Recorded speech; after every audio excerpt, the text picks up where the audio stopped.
It should be just like any other type of dating. You see someone, you're attracted to someone, you approach them. But the reality of the situation is that most people find either they are intimidated by bald women or they're completely turned off by bald women. And there are those that say, "Oh, bald women are attractive, and I find you very sexy." But I found that it's usually the people in the fetish community. And as I don't have a fetish, then what do you do? I know there are other bald women who have had, I guess you could call it success in dating, and that's great, seriously.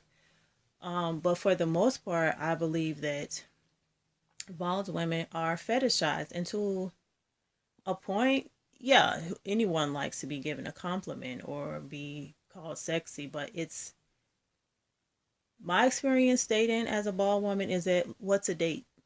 Like, what's a date? The people, they usually email you online, through your YouTube or Instagram, and they tell you that, oh, they want to do these things to your bald head and put all these interesting substances on your bald head. And it's like, okay, I'm not into that.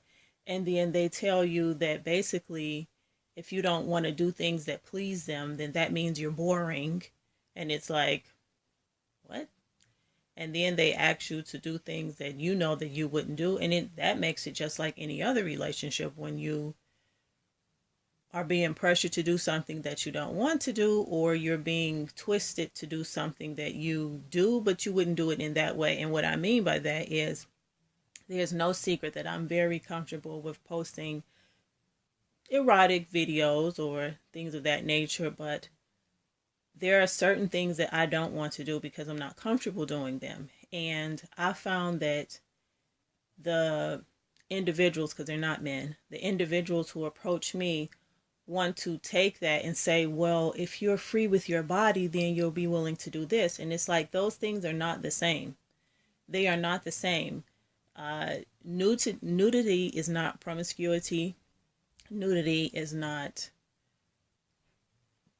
sexual intimacy. And I'm doing these videos for myself, not for the pleasure of others. If you get pleasure from them, then good for you. I'm glad. But yeah, no, we're human beings. And I get it. Being bald is like not so normal. But it's like, if you see a bald woman, please don't make assumptions like, oh, so that means that I can, send her these special pictures and she'd be okay with that. Or because I saw another woman who was engaged in special activities and she too was bald, and that means that this bald woman is also the same. And it's like, we're not desperate. We're not, second class citizens. I made a video about this before, but it's just like,